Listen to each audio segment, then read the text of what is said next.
আমাৰ মনে কিয় কয় যে প্ৰভু ঈশ্বৰ মই ঘেণ্টা নেই চৰকাৰৰ হৈ কাম কৰে নেকি জুবিন গাৰ্গে জুবিন গাৰ্গ হৈছে বৰ্তমান বিজেপি চৰকাৰৰ দ্বাৰা পালিত এজন মুখপাত্ৰ জুবিন গাৰ্গক পুহি ৰাখিছে হিমন্ত বিশ্ব শৰ্মাই চৰকাৰৰ দুখ ঢাকিবলৈ জুবিনে বিতৰ্কিত মন্তব্য কৰে নেকি জুবিন গাৰ্গে আপুনি চাওক যোৱা সময়খিনিতো আপুনি যে চাই যে অসমত যেতিয়া এটা ডাঙৰ সমস্যা আহে তেতিয়াই জুবিন গাৰ্গে এটা বিতৰ্কিত মন্তব্য কৰি দিয়ে জুবিন চেলেপু মানুহ কথাৰ কোনো মূল্য নাই মানদণ্ড নাই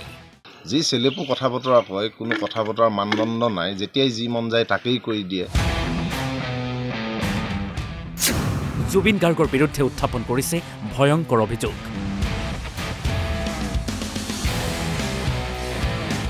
এটাৰ পাছত যেন আন এটা বিতৰ্কত হাঙুৰ খাই পৰিছে যুৱ প্ৰজন্মৰ হাতথ্ৰব জুবিন গাৰ্গ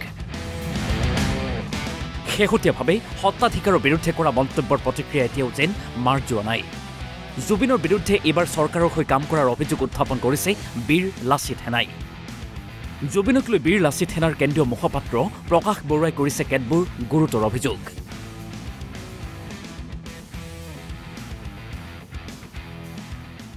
সৰ্বপ্ৰথমে আমি বীৰ লাচিত সেনা অসমৰ তৰফৰ পৰা এটা কথা ক'ব বিচাৰোঁ আগতেও কৈছোঁ এতিয়াও কওঁ যে আমি বীৰ লাচিত সেনা অসমৰ কোনো এজন সৈনিকেই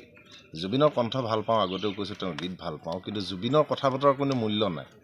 যি চেলেপু কথা বতৰা কয় কোনো কথা বতৰাৰ মানদণ্ড নাই যেতিয়াই যি মন যায় তাকেই কৰি দিয়ে তেওঁ মানসিক ভাৰসাম্য হেৰুৱায় তেনেকুৱা কথাত আমি কোনো কাৰণতে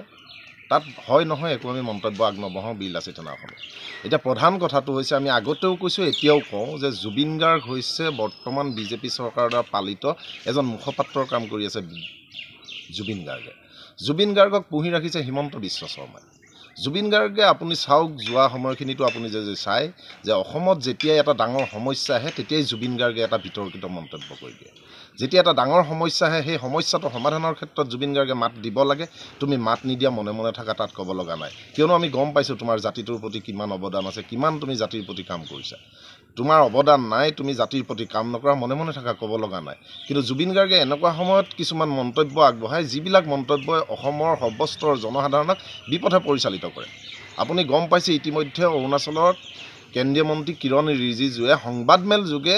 সম্পূৰ্ণ মুকলিভাৱে তেওঁ কৈ দিছে যে বৰ্তমান যিসকল মানুহ চাকমা আৰু হাজং মানুহ বাংলাদেশৰ শৰণাৰ্থী আহি অৰুণাচলত বসবাস কৰি আছে যে তেওঁলোকে ইয়াত স্থায়ীভাৱে থাকিব নোৱাৰে তেওঁলোকক কেইদিনমানৰ বাবে তেওঁলোকে আলহী হিচাপে ৰাখিছে তাৰ পৰৱৰ্তী সময়ত অসমলৈ পঠাই দিব তাৰ ওপৰত তেওঁ অমিত শ্বাহৰ লগত কথা পাতিছে হিমন্ত বিশ্ব শৰ্মাৰ লগত তেওঁ কথা পাতিছে কোন জেগাত তেওঁলোকক সংস্থাপিত কৰিব তাৰলৈকে কথা পাতিছে তাৰ ওপৰত মন্তব্য দিব লাগিছিলে এই মুহূৰ্তলৈকে হিমন্ত বিশ্ব শৰ্মা ডাঙৰীয়া অসমৰ মুখ্যমন্ত্ৰীয়ে যে কিৰণ ৰিজিজুৱে কোৱা কথাটো সত্য নে অসত্য যে কিৰণ ৰিজিজুৱে যিটো কথা কৈছে যে অসমত বাংলাদেশী শৰণাৰ্থী চাকমা আৰু হাজংসকলক আনি ইয়াত সংস্থাপিত কৰিব এই কথাটো হিমন্ত বিশ্ব শৰ্মাই ক'ব লাগিছিলে যে হয় নে নহয় এই বিষয়টো জনসাধাৰণৰ মাজত যেতিয়াই আহিলে যে কাৰ যোগেদি অসমত যে বাংলাদেশী আনি যে ইয়াত যে বহুৱাব বাংলাদেশী যে সংস্থাপিত কৰিব ইতিমধ্যে প্ৰমাণ হৈ গৈছে আপোনালোকে গম পাইছে কিৰণ ৰিজিজুৱে কোৱাৰ পাছত এই কাৰ ওপৰত কাৰখনৰ যোগেদি যিখিনি শৰণাৰ্থী আনি অসমত সংস্থাপিত কৰিব তাৰ প্ৰতিবাদ হোৱাৰ ভয়ত তাৰ এটা বৃহৎ গণ আন্দোলন হোৱাৰ ভয়ত ৰাইজৰ ৰুখত পৰাৰ ভয়ত হিমন্ত বিশ্ব শৰ্মা আৰু বিজেপিৰ এইটো এটা যিজন পালিত মানুহ আছে সেই জুবিন গাৰ্গক তেওঁলোকে ব্যৱহাৰ কৰিছে জুবিন গাৰ্গক ব্যৱহাৰ কৰাৰ লগে লগে জুবিন গাৰ্গে এই বিষয়টো উত্থাপন হোৱাৰ আৰম্ভণিতেই জুবিন গাৰ্গে তাক মষিমূৰ কৰিবৰ বাবে কৈ দিলে মই সত্তাধিকাৰক নেমানো মই কৃষ্ণক নেমানো মই কাৰোবাক নেমানো তেওঁ আবুল তাবুল কথাবিলাক বাদ দিব দিছোঁ আমি বীৰ লাচিত সেনা অসমে তোমাৰ যদি সময় আছে তুমি জাতিটোৰ হৈ মাত মাতা জাতিটোৰ পক্ষে কোৱা তোমাৰ যদি সময় আছে তুমি যদি মঞ্চত টকা লৈ গান গাবলৈ গৈ গানৰ পৰিৱৰ্তে তুমি যদি ভাষণেই দিয়া অসমৰ ৰাইজৰ হৈ তুমি ভাষণ দিয়া অসমৰ জনসাধাৰণৰ হিতৰ হৈ ভাষণ দিয়া জ্বলন্ত সমস্যাৰ ওপৰত তুমি মাত মাতা তুমি কি কাৰণত জ্বলন্ত সমস্যাৰ ওপৰত তুমি মাত নামাতা জোনমণি ৰাভা মৰি গ'ল তোমাৰ সময় নহ'ল এটা কথা ক'বলৈ জুবিন গাৰ্গৰ কিন্তু এই কাক গুৰু মানিব কাক ঈশ্বৰ মানিব কাক নেমানিব আৰু এনেকুৱা সময়ত তেওঁ কয় যিটো সময়ত নেকি তেওঁ চৰকাৰী পৃষ্ঠপোষকতাত থাকি চৰকাৰখনৰ দুখবিলাক ঢাকিবৰ বাবে লুকুৱাবৰ বাবে তেওঁ এনেকুৱা ধৰণৰ কথা কয় আৰু সদৌ আপুনি যিহেতু এটা প্ৰশ্ন সুধিলে বীৰ লাচিত সেনা অসমৰ তৰফৰ পৰা এটা কওঁ আমি সত্তাধিকাৰসকলক যি জুবিন গাৰ্গে যি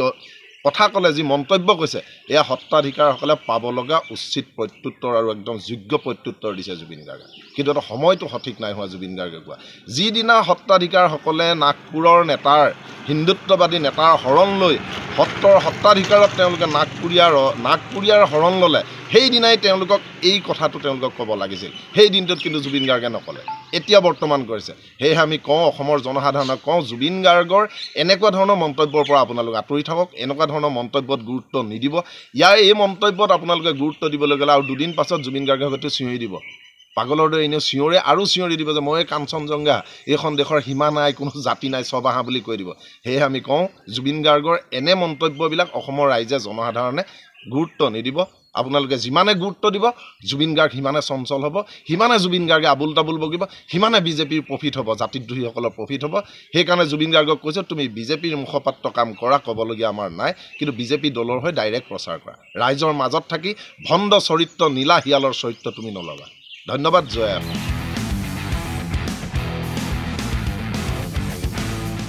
কামপুৰৰ পৰা অৰূপ বৰা অসম লাইভ 24